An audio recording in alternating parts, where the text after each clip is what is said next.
In addition to all the positive things we should be saying about parents, teachers, and all the other people who deserve extra kavod, here are a few things we have to be careful not to say.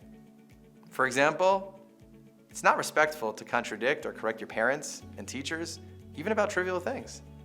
If your teacher says, it's cold outside, don't say, it's 75 and sunny. If your father says the Broncos' offense is looking great this year, don't start showing him the stats. These things don't really matter anyway, so don't say anything. Not when you're alone together, and certainly not when you're out in public. This is fairly straightforward, and also hopefully easy to uphold. Don't be a combative, argumentative person in general, and this will be easy. It gets trickier though when your parent or teacher is actually making a significant mistake. Let's say, for example, they're speaking Lashon Hara, God forbid. How are you supposed to react? Should you jump out and shout, "You're not allowed to say that"?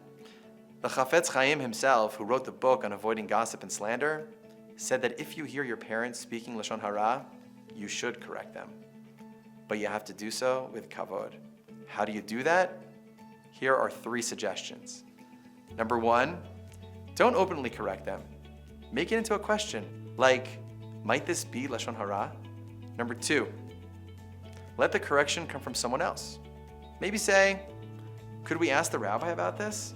And number 3, instead of directly correcting them, you could say, let me tell you what I learned about this. And if you know confidently that they won't listen to you anyway and will be annoyed, better to say nothing at all.